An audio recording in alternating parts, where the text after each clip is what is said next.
Good afternoon and welcome to the JFK Jr. Forum. My name is Mark Guerin and I'm the director of the Institute of Politics here at the Harvard Kennedy School, and I warmly welcome you to this afternoon's forum. It is a timely and important conversation on the historic Abraham Accords, which of course were important in 2020. They gave way to full normalization of relations between Israel and Bahrain and Morocco and Sudan, and of course the United Arab Emirates.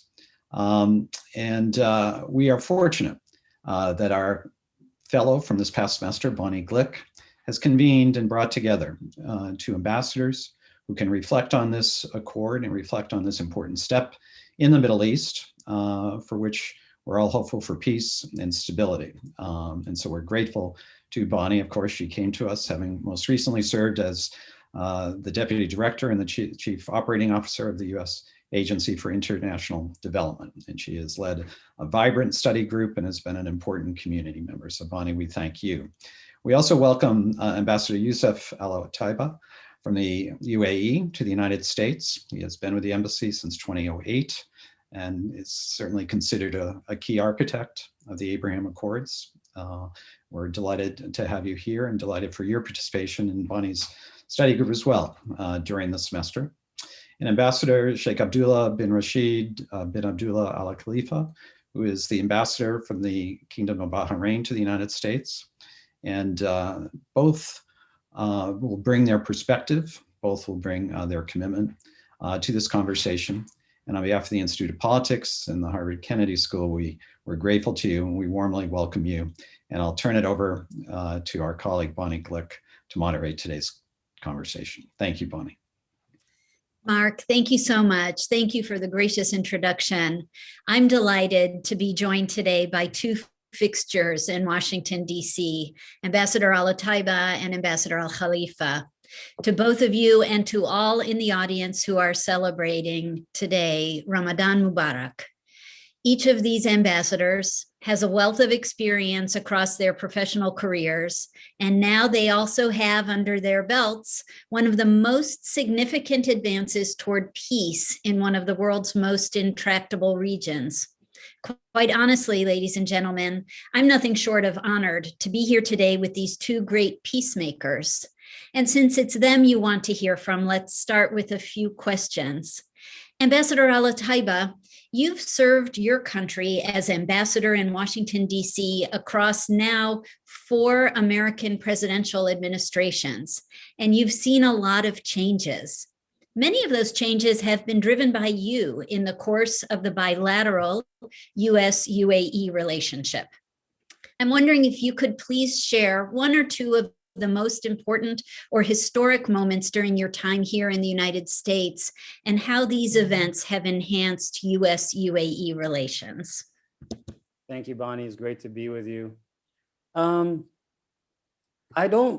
As my wife always reminds me, not everything's about you. So I'm not going to personalize things we've done here.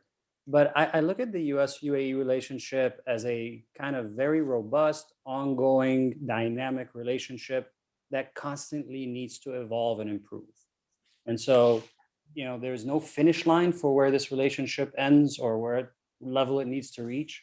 We're always looking for ways to improve it. When I first arrived here, my major task or my assignment was getting the US-UAE 123 deal passed through Congress, which is a deal that basically manages how nuclear cooperation is going to take place, because we were building nuclear reactors at the time. So I saw that as kind of my initial sort of assignment and task. We got it done. And not only did we get it done in a way that was beneficial for both countries, it actually set a really high standard, and until now has been referred to as the gold standard. So I'm very proud of that accomplishment, but that was kind of where we first started. Fast forward many, many years, and we've had things like arms sales, we've had Expo, we've had the Special Olympics, now we've had the Abraham Accords. So there's been a lot of different milestones on this journey, but in my humble opinion, this journey doesn't end, it just continues. So I hope to bring a lot more markers to this relationship, especially on the people-to-people level.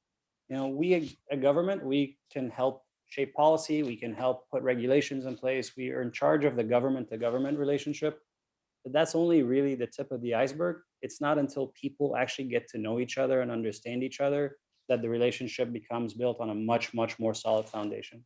So Expo for us is a great opportunity to welcome a lot of people from the United States and around the world to get to know us a little better, to get to understand us a little better. And at the end of the day, figure out who we are and kind of build a relationship that is not just based on politics or national interest, but just based on the human to human level. I think that that's extremely true. And governments are great and necessary, of course, but it's also having the opportunity to know people, to do transactions from a business to business perspective, the cultural types of exchanges, people to people, entrepreneurs to entrepreneurs. That's where the cementing of relations comes into play. And I know, Ambassador Al Khalifa, you have a somewhat cemented relationship with Boston. Even though you're streaming to us right now from Bahrain, you similarly have a long history here in the United States. And it goes back to your time studying in Boston and your consequent love for the Boston Red Sox. But for many Americans, Bahrain is still somewhat unfamiliar. I had the great good fortune of visiting Bahrain in October of last year. Yes, it was during the pandemic. I look forward to returning soon, as both the UAE and Bahrain are two of the most per capita highly vaccinated countries in the world, along with Israel, very interestingly. I vouch that I am now fully vaccinated, can't wait to get back to the region. And for you, Ambassador Al Khalifa, can you please share with us one or two of the most important things for Americans to know about Bahrain and its importance to the United States? And I'll throw out one as an example. I'm sure that many of the people listening here today didn't know that the headquarters of the U.S. Navy's Fifth Fleet is in Bahrain. But I'll turn it over to you for some of your thoughts on this. Well, firstly, Bonnie, thank you for having me today. I'm really looking forward to getting some of the questions out from the students. Yes, Bahrain is a sovereign state in the Middle East. It's made up of 51 natural islands and 33 artificial islands. It's strategically located in the center of the Gulf and has long been regarded as a unique and valuable maritime asset. The presence of the U.S. in Bahrain dates to the end of World War II, believe it or not. And it remains central to the U.S.'s ability to address regional threats that have both direct and indirect consequences on regional security and on the U.S.'s national security as well. It's very important when we talk about Bahrain to acknowledge the importance of Bahrain being a beacon of coexistence in the region. His Majesty King Hamad not only continued on the path of which his predecessors have stepped, but he has created an environment that is conducive to human rights, to religious freedom, and he was able to continue for Bahrain to advocate and be an active participant in efforts to encourage peace and coexistence and tolerance, not only in Bahrain, but in the region as a whole. We're very proud of our large, diverse, and tolerant community that has been embracing various cultures and ethnicities and faiths for centuries. And their places of worship in Bahrain, for those that have visited like yourself, are really significant. We talk about churches that have been built for many centuries. We talk about a synagogue that has been functional for many years now. Not only will it was just newly renovated in order for it to host not only the indigenous Jewish society in Bahrain, but also visitors from the region as well. A 200-year-old Hindu temple mosques of different denominations. And so for us, peaceful coexistence is very important. And lastly is the component that's very close to His Royal Highness the Crown Prince's heart, which is Bahrain being a leader in diversifying its economy a very long time ago. We look at how it's integrated with the global economy. We look at an ecosystem that was created according to principles of sustainability and fairness and competitiveness. And these are the exact same pillars on which our Economic Vision 2030 that was launched back in 2008, over 13 years ago, are based. Ease of doing business is important to us. We found many US firms relocating to Bahrain. Amazon Web Services set up in Bahrain. Mondelez is another one. And it's truly because of some of the legislation that has been put forth. 100% foreign ownership, no free zone restrictions, no restrictions on repatriation of capital and profits or dividends. And so I think when you look at those three components, you look at the people-to-people relationship that was built over 100 years ago. You look at how Bahrain has played an integral part in the defense and the security of the region while hosting the US Navy's Fifth Fleet, while hosting a coalition forces like the International Maritime Security Construct. And the third pillar is obviously the economic pillar, where we've signed an FTA. It's been beneficial for both countries. And I think these three signify the importance of the relationship that we have built over a very long period of time. Thank you both so much. Today's conversation comes just 7 months after the signing on the White House lawn of the historic Abraham Accords, when both of your countries signed normalization agreements with Israel. It's important to note that these are called normalization agreements and not peace treaties, because your countries were not at war with Israel. So you didn't need peace, you just needed the normalization. Indeed, even over the past several years, you have both seen an increase in your nation's ties to Israel, albeit without formal diplomatic relations.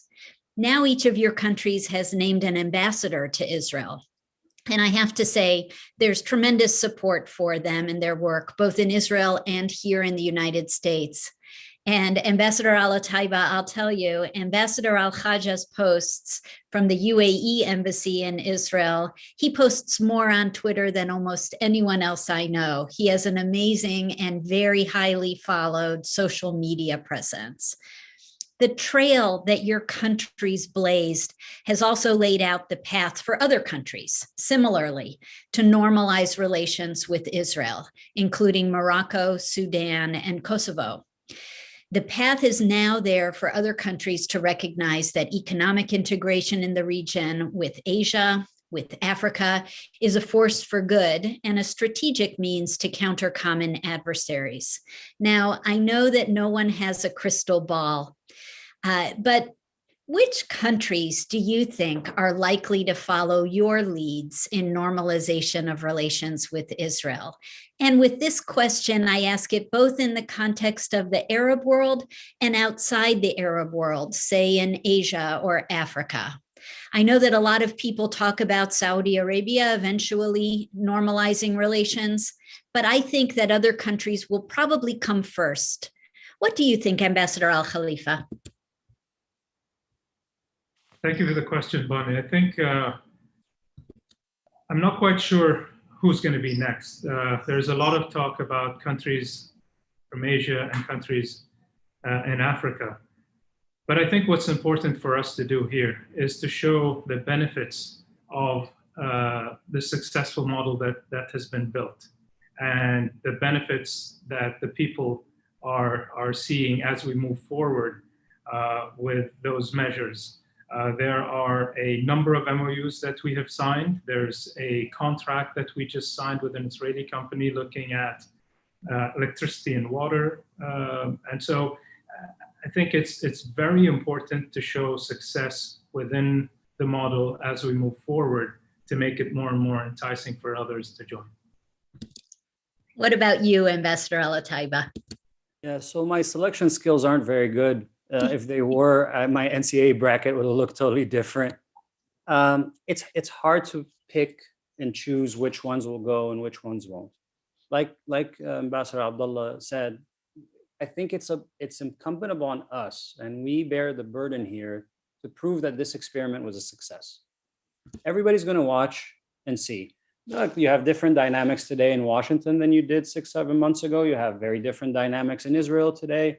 So I think a lot of countries are, for very good reason, in wait and see mode, trying to figure out what happens now and what are the political landscapes, measuring what the landscapes and what public opinion in their countries are. But I think our responsibility, like Abdullah said, is we have to prove that this works. We have to demonstrate that jobs were created, that investment was created, that peace actually has brought some kind of value added to these relationships, because the previous model of not talking to Israel in order to solve the Palestinian project didn't work. And what we're saying is we're going to try an alternative model. If this alternative model proves to be successful and proves to be valuable, I think it will be a no-brainer for other countries to do it, but they also have to do it at their own pace. Very diplomatic of both of you, as you both represent your governments. I'm now out of government, so I'm going to throw up my NCAA bracket for who will be the next ones to sign on to the Abraham Accords. And I'll just throw out for general consumption that there have been two countries of great interest. And when I was part of the Trump administration, they were real focus countries. One very close to you is Oman. And one much farther away was Indonesia. And I think it's not entirely unwarranted for us to consider these as possibilities. And here's why. Last month, the Rand Corporation released a paper called The Peace Dividend, Widening the Economic Growth and Development Benefits of the Abraham Accords. It's a view of the potential that will come from deeper economic integration. And the study notes the potential benefits from the Abraham Accords include GDP growth in Bahrain and the UAE of nearly 1%, a decrease in unemployment in your two countries, which already enjoy remarkably low unemployment, and nearly $100 billion in new economic activity. And those are numbers that only become more and more enormous when countries like Indonesia, the fourth most populous Muslim majority country in the world, join in. And when Oman, which also has a sizable economy, joins the Abraham Accords as well. And understanding that there are certain elements in Saudi Arabia that logistically make it difficult for now to sign on to the Accords. It does seem like in the Biden administration, there is momentum that's growing behind pushing out further the great success so far. But Israel is referred to as the startup nation because of its culture going back over 20 years of entrepreneurship and innovation, as well as global successes at launching startups, entrepreneurs, and in an unusual number of cases, unicorns into publicly traded exchanges, meaning companies that are valued at over $1 billion. I've heard Bahrain referred to as the pilot nation, and I know that there's a startup Bahrain presence in Bahrain. And the UAE is sometimes referred to as the scale-up nation, with a broad array of governmental and NGOs supporting the entrepreneurial climate and investment opportunities that are there. This is really the heart of our conversation. Can each of you remark on some concrete ways that you've seen your economies impacted by the Abraham Accords? Because That's what will lead, I think, fundamentally more nations to sign on. So, Ambassador Al Otaiba, will you start with that one? Sure. I think it's still early because, like you said, we're just 7 months into this. And by the way, they're not regular 7 months; they're 7 pandemic months, so they're more like 7 years. If this was not a pandemic, I think the amount of trade, investment, tourism that you'll be seeing right now would be unparalleled. We saw a significant amount despite the restrictions we have, but we have direct flights, we have very vaccinated population. So I think soon we'll turn this COVID corner and hopefully we'll be off to the races. But it's still the first chapter of what should be a very long story, a very long dynamic story of mutual benefits. I think once we're in a better place, the tourism number, just tourism alone, is going to be a huge driver. Investment, technology, research, agriculture, water, desalination, all of these things are being groomed for when they take off, that I hope they have a much bigger impact than just 1% on GDP. And again, think of UAE as the hub where anyone who wants to do business with Israel can come do business with Israel through the UAE. So it also has a secondary consequence to it. I think it's going to grow, and I think it's going to grow beyond our expectations. The only thing really holding it back right now, unfortunately, is the COVID pandemic and the restrictions. Once that's removed, I think we'll see a lot of progress. Fantastic. And the one sector that you didn't talk about in terms of collaboration, but which is one of the most exciting in your part of the world, is outer space. Yeah. And giving great credit to the UAE for launching a successful mission to Mars. Mabruk, that was really amazing. And now having named its first ever female Arab astronaut, also extremely exciting. Honestly, how cool is that? Way cool. So much cooler than anything else. An Arab country sending an Arab woman astronaut to outer space. And I was telling a friend of mine this the other day. So I don't care what political persuasion, whether you're conservative, liberal, old or young, this is a really cool thing. This is exactly what you hope to see from the Arab world. And it brings me immense pride when I talk about it. So I hope people notice, and thank you for bringing it up. Oh, of course. I'm very excited about it. And how about from you, Ambassador Al Khalifa, some of the economic impacts that you've seen or that you predict that you'll see? Well, Bonnie, when you look at historically, there has been minimal economic engagement prior to the Accords, despite the closure of the Israeli boycott office over 16 years ago. There was an action approved by both parliament and government at the time. But thanks to the Accords, there's now like I said, direct pipeline in which potential collaboration in fields like technology, healthcare, trade, e-commerce, to name a few, can advance our economies, but most importantly, benefit both our peoples.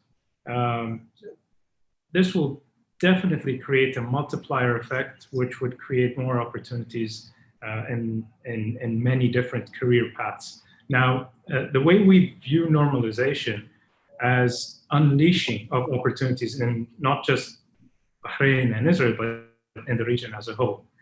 The global economy has been hit hard by COVID. The dire consequences of low oil prices has taken a toll out of countries in the region. And so everyone is going to be diversifying their economies going forward, looking at ways to unlock economic opportunities in technology, AI, fintech, research, etc. And when we look at what the Israelis have been able to do, especially in that kind of industry, we find that a lot can be learned, a lot can be achieved together.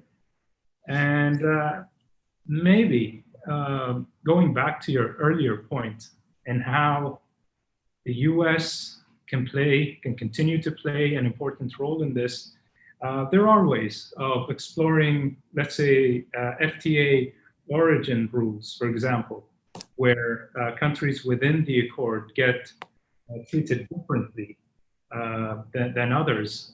That might be one of the ways to get more countries to join. And so I think the involvement of the U.S. is still vital. It's important as we go forward.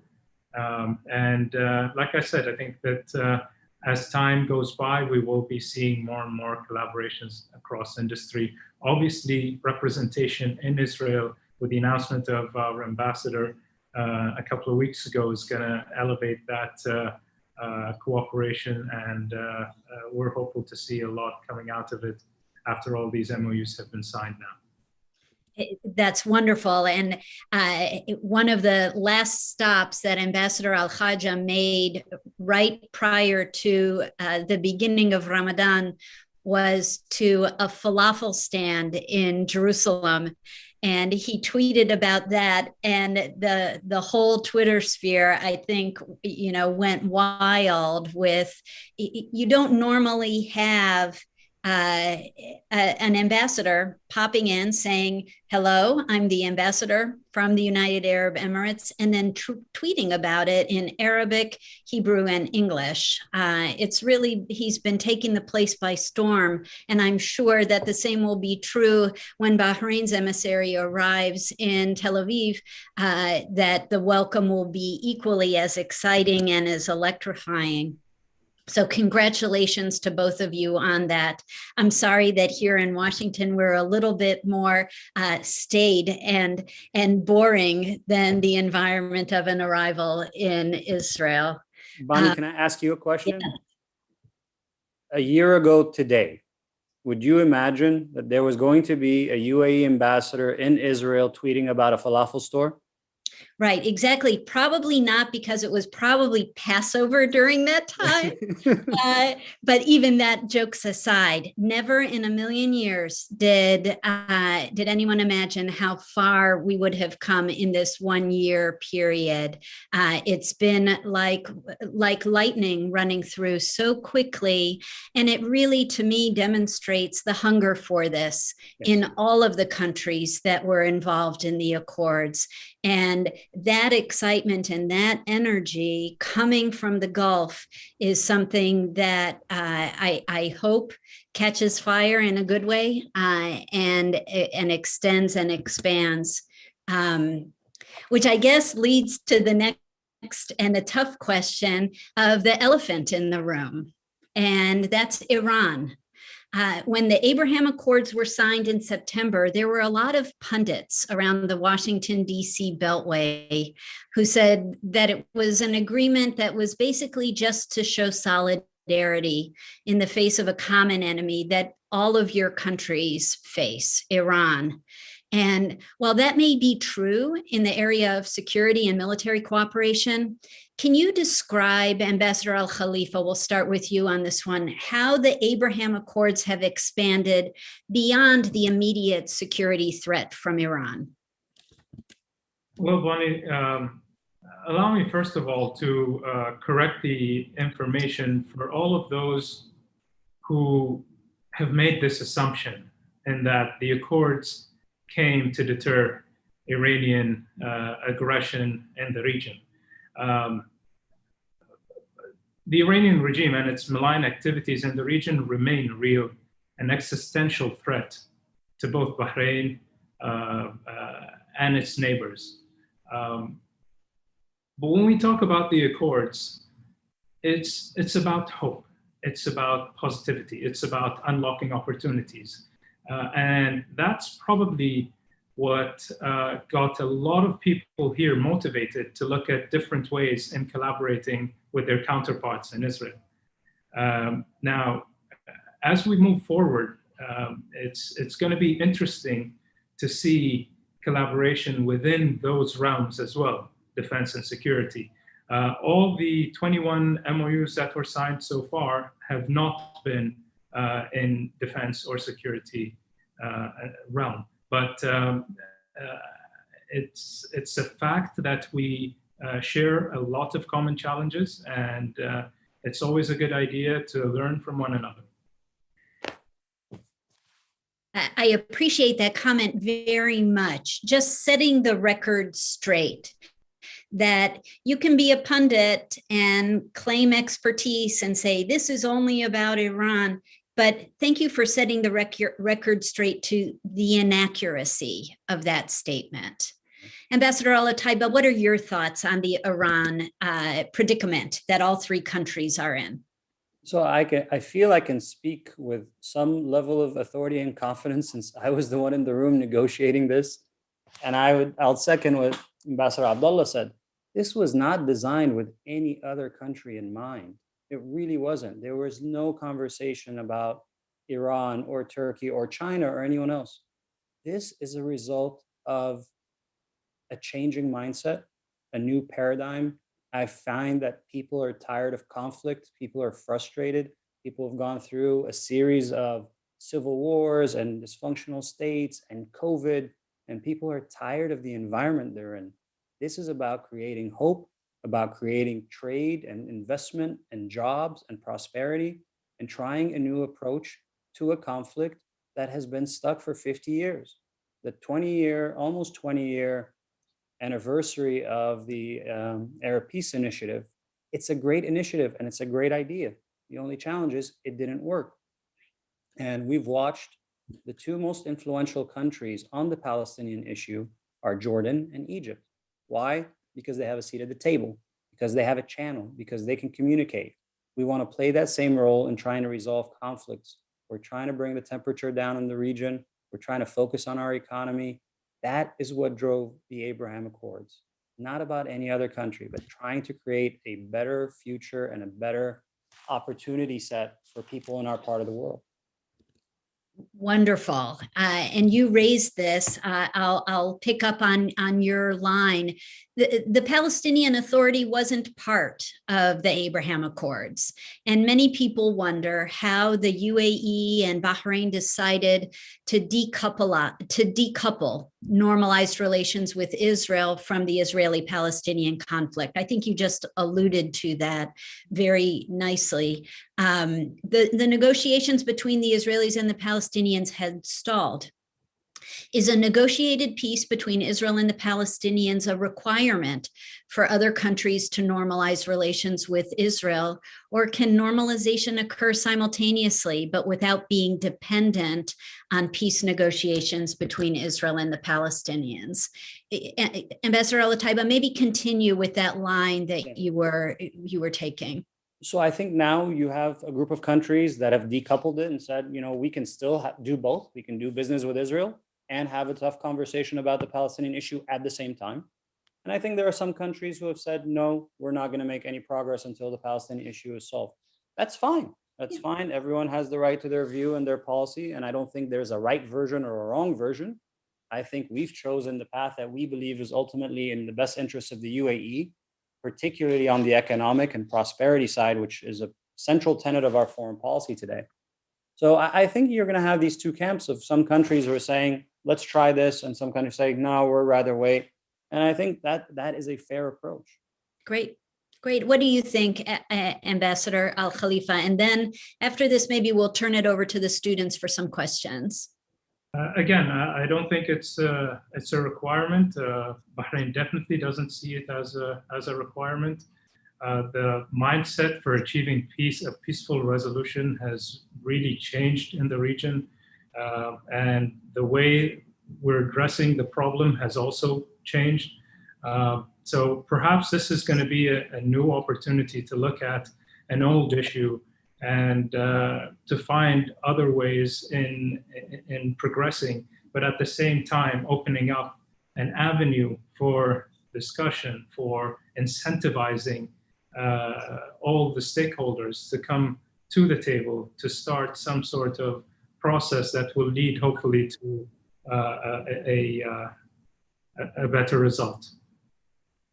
I think it's something for which everyone in the region remains extremely hopeful. And, kudos to your countries, to the follow-on countries, Morocco, Sudan, Kosovo, for seeing that and recognizing that there's no one single solution that's going to fit every country. Now I think we're going to open up to the students for their conversation, because this has, just as an informational point, there are over 220 people who signed up for this webinar, and I have a feeling that most of them are students. One of the things that we all know from the climate on college campuses around the country is that students are not shy. So I'm looking now to see, as the student questions are coming in, if they can raise their hand, they'll be instructed to go off of mute. And it looks like the first question that we have is from Lap Nguyen. Please go ahead with your question, come off mute. Thank you very much to both of you for joining today. It was such an insightful discussion. I have a question for both of you. In political negotiations, timing tend to play a pretty critical role in whether an agreement is reached or not. So what, in your opinion, in terms of the political climate and other external factors that allowed for the success of the accords where past negotiations have failed? That's a great question. Why don't we turn first to you, Ambassador Al Khalifa? Lab, thank you so much for the question. First of all, I think that the US's involvement in the Accords was vital to the progression of the deal. Secondly, let's not forget the challenges that we're facing in the region when it comes to economic challenges. There needed to be ways in looking at opening up opportunities that haven't been tapped in the past. And so there were a number of circumstances that have helped us to get to yes. But also, when it comes to, for us in Bahrain, the role that Bahrain had played for many years in the promotion of peaceful coexistence and hosting these roundtables and the establishment of the King Hamad Global Center for Peaceful Coexistence and coming up with the Bahrain Declaration that was signed by His Majesty the King. I mean, the opportunity can't be missed. It's in line with what we have been doing for so long. We have the US playing an integral part in it, and we have opportunities that have been that might arise from it. And so there is no right time for peace. It's always an opportunity that we need to take. And Ambassador Al Otaiba, what was the spark moment? For us, this is an easy one. This was all about what made it happen the way it happened and at the time it happened was the annexation debate. If you remember, around June, the Israeli government started seriously considering annexing part of, what are disputed territories, and the United States was somewhat either on the fence or undecided.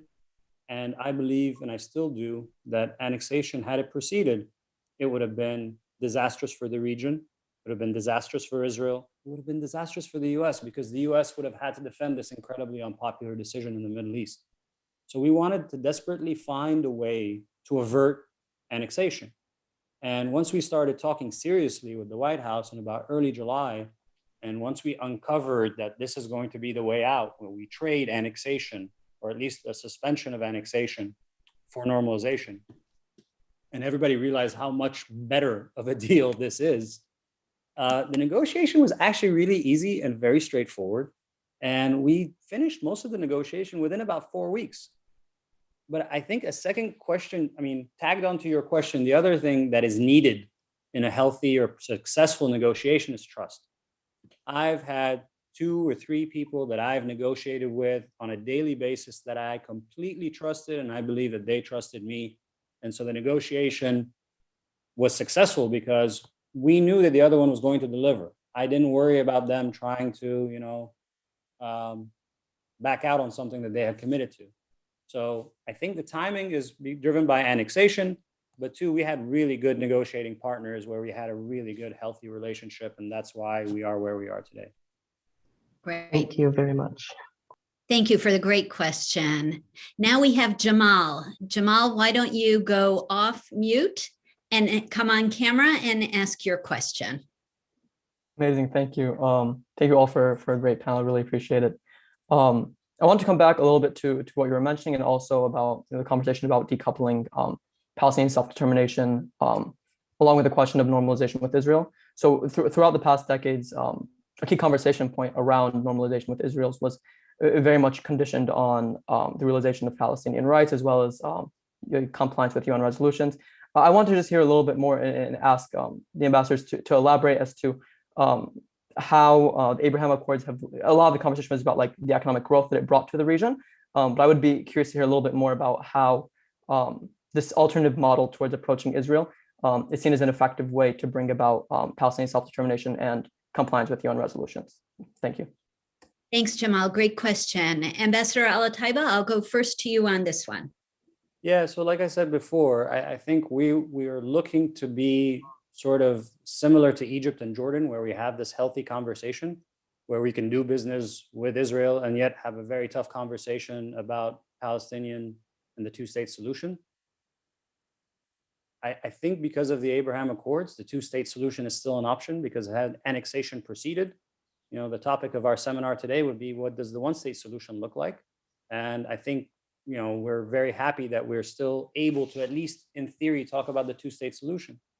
But the short answer to Jamal is, you know, at the end of the day, whether it's Egypt, Jordan, UAE, Bahrain, or even the United States, we cannot solve the Palestinian-Israeli problem. If we were able to solve it, we would have solved it a long time ago. It's not up to third parties. We can encourage, we can push, we can advise, we can give advice. Sometimes our advice is listened to. Most oftentimes it's not. But we can't fix the problem. The problem has to be fixed by the two countries and the two countries' leaderships. And I can tell you, you know, making these tough decisions and compromises, it's not easy. It requires serious leadership. And I remember I lived in Egypt most of my life, and I remember watching, you know, President Sadat go to Israel and how historic that was. But also, he was shunned. He was not popular, you know, and countries kind of boycotted Egypt after that visit. But the times are different today than it was in 1978 or in 1993.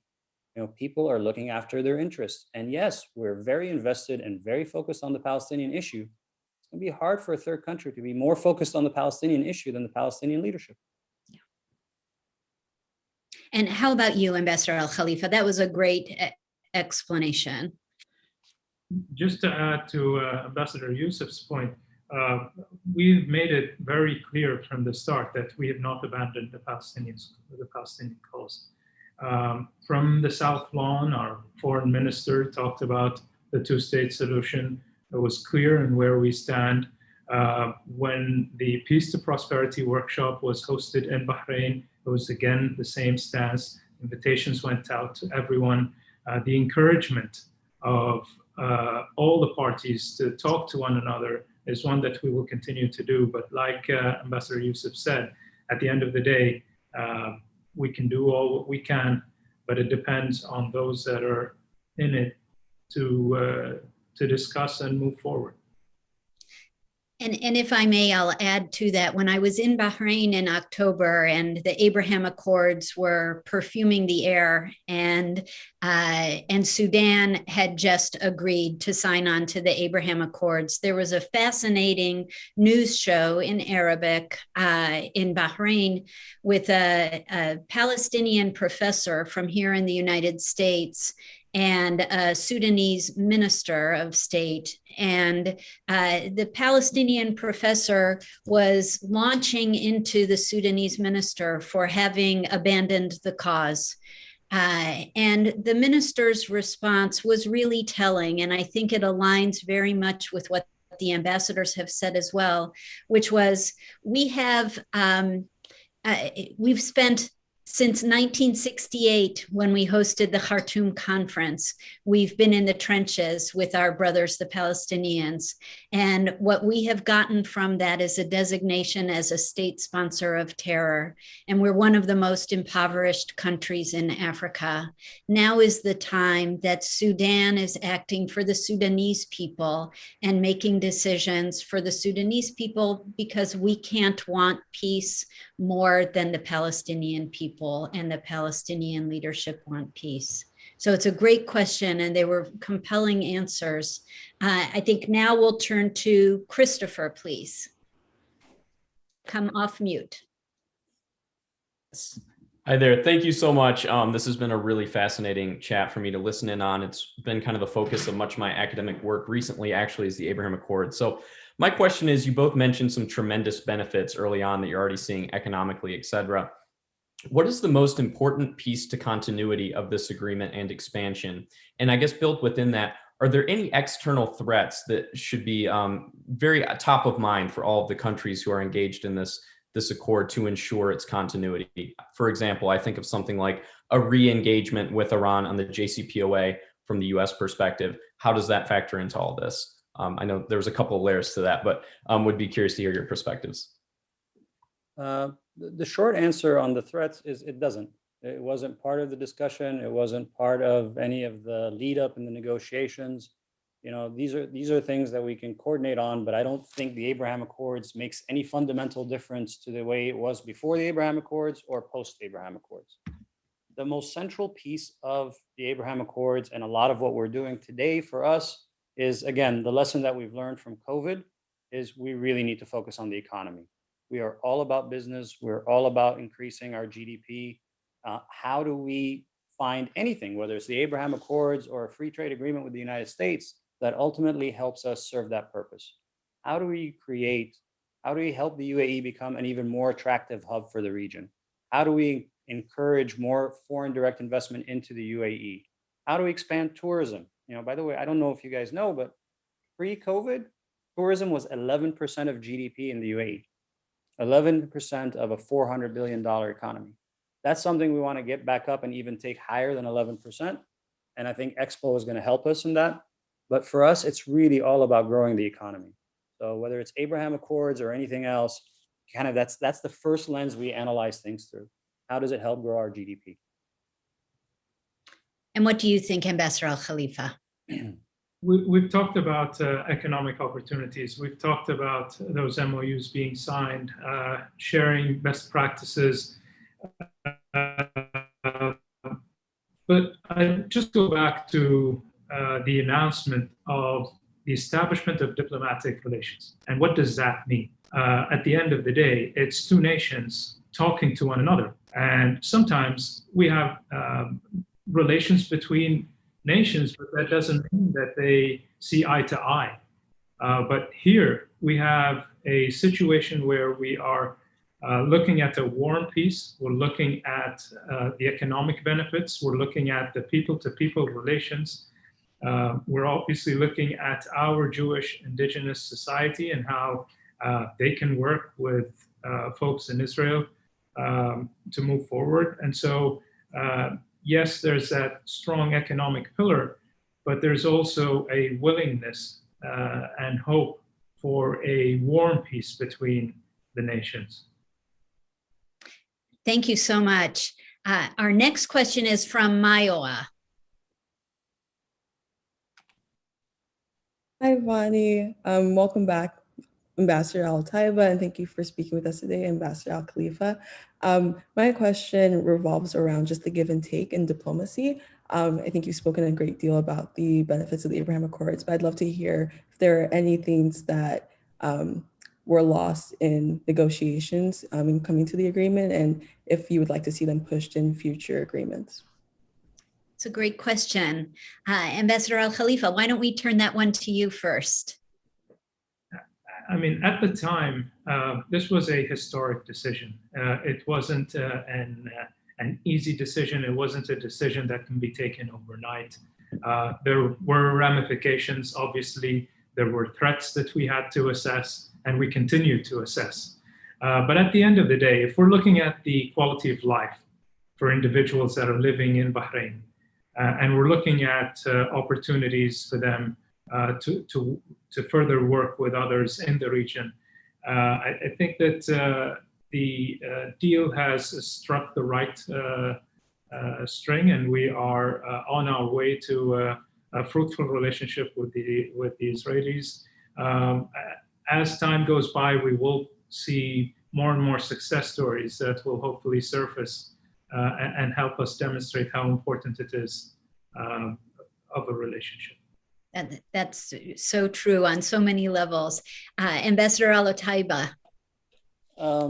So the actual technical agreement that we signed on September 15th at the White House, it's really a pretty straightforward, bland piece of paper that just says, hey, we intend to have diplomatic relations with each other and work with each other and da-da-da-da. It's nothing really, historic about the document itself. It's more about what it reflects and what it means. And what it means for me, at least the part that I'm most excited about, is the ability for two groups of people from two countries that were not talking to each other to finally talk to each other and understand each other. I remember hearing in a panel, the beginning of around the Abraham Accords, someone said that Israelis grow up believing that all Arabs hate them. And I found that kind of just very profound, and it struck me because one, I don't think all Arabs hate Israelis. But second, I think we just shattered a taboo. I mean, there was a taboo for a long time that we just don't like each other. And that's not true, really not true. We just have a difference of opinion on a way an issue needs to get resolved. And what we're saying is we just want to take that aside and still do business with each other. And at the end of the day, the benefit of what this means and what tweets of our ambassador in Israel mean is, hey, we're not that different. We're really not that different. Just take some time to get to know each other, learn about each other, learn about each other's values, their history, their identity, where they want their kids to go to school. And I think you'll find that most people have a lot more in common than they think, but they just haven't had that chance to engage and talk to each other. And what the Abraham Accords does, and hopefully will continue to do, is provide that chance. And so I think the more we get to know each other, the stronger that foundation will be, and the less important or the less of a role that the document we actually sign really means. I think that that's very true, Maiwa. It's a great question. And when you think about the accords themselves, they are the Abraham Accords. They are the accords of the Abrahamic faiths, which began with Abraham, who's the father of both the Jewish people and the Muslim people. And you can't really separate those, and the fact that genealogically, all of the countries are cousins. And at the end of the day, if you don't know each other, you might not like each other. But as you get to know each other from this blank slate that's been laid out before you, thanks to everyone's forefather, Abraham, you're able to make that kind of progress. Abraham, Avraham, Ibrahim, whatever you want to call him. I think the next question that we have is from Anan. Assalamu alaikum, everyone, and Ramadan Mubarak to all. Thank you so much, Ambassador Al Otaiba and Ambassador Khalifa, for joining us this Friday afternoon, Friday morning for me in Los Angeles. I just wanted to ask, one of the hardest parts of my childhood growing up here in the US was always answering questions about violence and war and destabilization back home with my American peers. How do you envision, obviously the Abraham Accords have been sort of a great first step in peace in the region. How do you envision further collaboration with either sort of the Biden administration or other countries in the region to continue advancing those ideals of peace and sort of secure a region for all of us? Yeah, so I think. And then I'll just ask, when you say back home, what's home? What is that? What is home? I see the Arabian horses on the wall.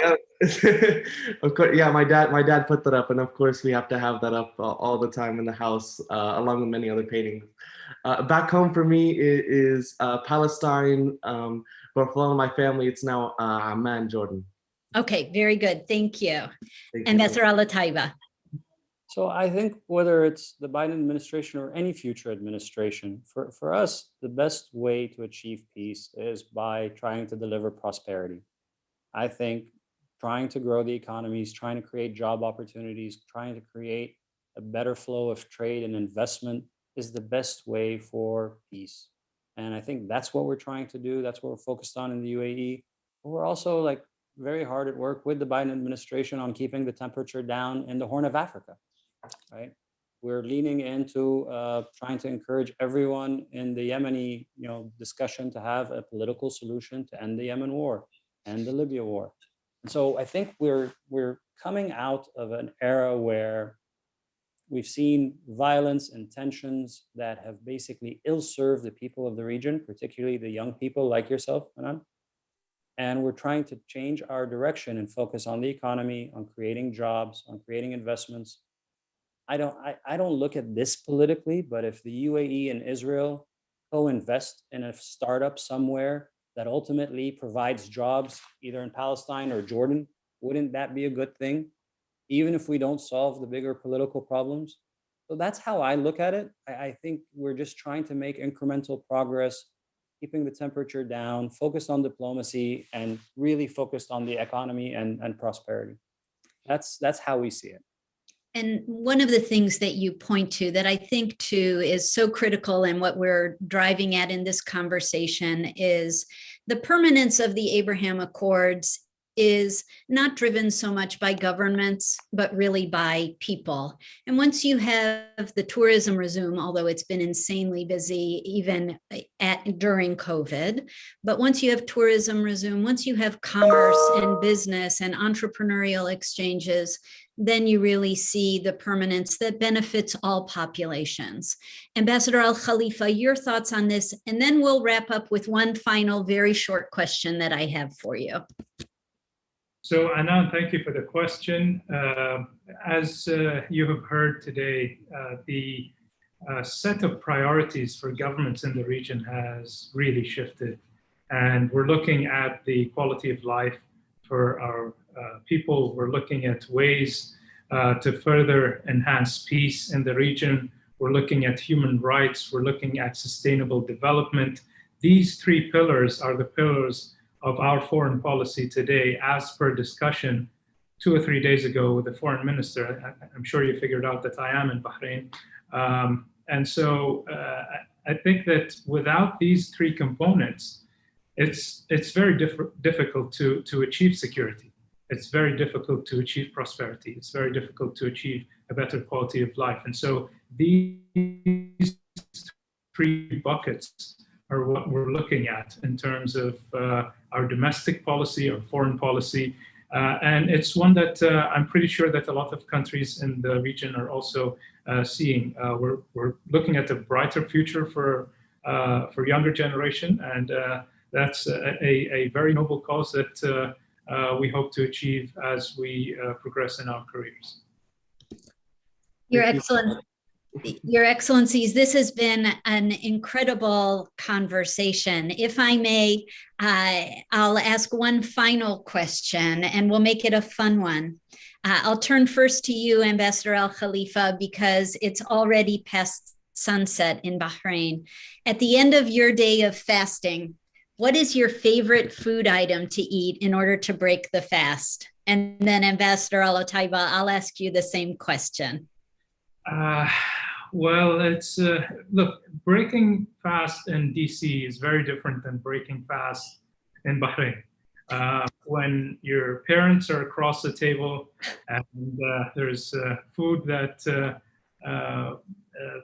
that's very close to your heart. So you have to eat as much as you can to please everyone around the table. It'll be difficult coming back to DC. You're a wise man to spend Ramadan in Bahrain. Ambassador Al Otaiba, what is your thought on that? I have to have Arabic food for breaking of the fast. Perfect. Any version of Arabic food, Lebanese, you name it, Egyptian, because that's where I grew up. So as long as it's some kind of home-cooked Arabic meal, I feel fine. I can't break the fast to pasta or sushi. It just doesn't work. It doesn't click. So at least for the next 30 days, I'll be eating as much Arabic food as I can get my hands on. Very good. I'm imagining a baklava myself, but whatever the case may be, I look forward to traveling to the Gulf next month after Ramadan to further collaboration with both of you. The Kennedy School is immensely grateful to you for your participation in the forum today. On a personal level, I wish you both Ramadan Kareem. And with that, Mark, Giran, I'm not sure how we wrap it up other than to say warm thank you to you.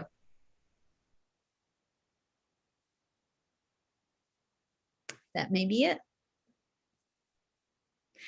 Gentlemen, thank you so very much. Wishing you all the best. This was wonderful. Thank you. Bonnie. It was great to see you. Sheikh Abdullah, say hello to everybody in Bahrain. It was great to see you. It's good to see you too, sir. Right. Thank you, Bonnie. Take Thanks care. to all the students that are with us. Thank you. Bye-bye. Thank you. Bye-bye.